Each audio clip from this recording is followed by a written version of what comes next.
Class করতেছিল। কেউ দেয়ালে মাথা থেকে, কেউ স্কুল ড্রেস ধরে কাঁদছিলেন। অন্যান্য দিনের মতো সোমবার সকালে স্কুলে পাঠিয়েছিলেন প্রিয় সন্তানকে। স্কুলে বিমান বিধ্বস্ত হয়ে সেই সন্তানের করুণ পরিণতি মেনে নিতে পারছেন না স্বজনেরা। তাদের কান্নায় ভারী হয়ে উঠছে জাতীয় burn and plastic surgery institute. সোমবার সন্ধ্যায় জাতীয় বার্ন ও প্লাস্টিক সার্জারি ইনস্টিটিউটের 4 তলায় মধ্যবয়সী এক ব্যক্তি দেয়ালে মাথা ঠেকিয়ে কাঁদছেন। জাতীয় বার্ন ইনস্টিটিউটের 5 তলায় চলছে প্রশিক্ষণ বিমান বিধ্বস্ত হওয়ার ঘটনায় মাইলস্টোন স্কুল অ্যান্ড কলেজের অনেক আহত শিক্ষার্থীর চিকিৎসা। আহত শিক্ষার্থীদের বেশিরভাগই শিশু।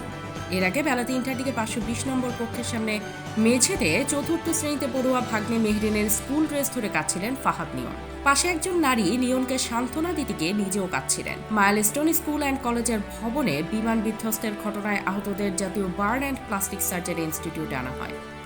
তাদের খবর শুনে ছুটে এসেছেন স্বজনেরা। তাদের চোখ মুখে উদ্বেগ, উৎকণ্ঠা। কারো কারো মাঝে আছে স্বজন হারানোর বেদনা ছবি। স্বজনদের আহাজারি যেন থামছিলই না। এক বিষণ্ণ পরিবেশ। চিকিৎসকদের কেউ ডাক দেবেন এই অপেক্ষায় 520 নম্বর কক্ষের সামনে থেকে স্বজনেরা সরতে চাইছিলেন না। ভিড়ের কারণে নতুন কোনো আহত ব্যক্তিকে 520 নম্বর কক্ষে ঢোকাতে বেগ পেতে হচ্ছিল। একসময় জাতীয় বার্ন ইনস্টিটিউটের নিচে দেখা গেল প্রচণ্ড ভিড়। জরুরি বিভাগের সামনে মানুষ আর মানুষ। Police, RAB, fire service, answer সদস্যরা পরিস্থিতি সামাল দিতে হিমশিম খাচ্ছিলেন। কেউ রক্ত দেওয়ার জন্য দৌড়াচ্ছিলেন, কেউ রক্ত দিতে অপেক্ষা করছিলেন।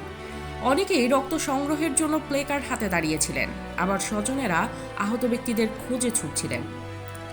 দুপুরের পর থেকেই সরকারের বিভিন্ন উপদেষ্টা এবং রাজনৈতিক দলের নেতারা হাসপাতালে আসছিলেন আহতদের খোঁজ নিতে। সব মিলিয়ে হাসপাতালে চাপ সামলাতে হিমশিম খাচ্ছিলেন আইন শৃঙ্খলা রক্ষাকারী বাহিনীর সদস্যরা। তবে সন্ধ্যার আগে আগে প্রয়োজন ছাড়া কাউকে হাসপাতালে প্রবেশ করতে দেওয়া হচ্ছিল না। পরিস্থিতি সামাল দিতে এক পর্যায়ে সেনাবাহিনীর সদস্যদেরও তৎপর হতে দেখা যায়। Desk report.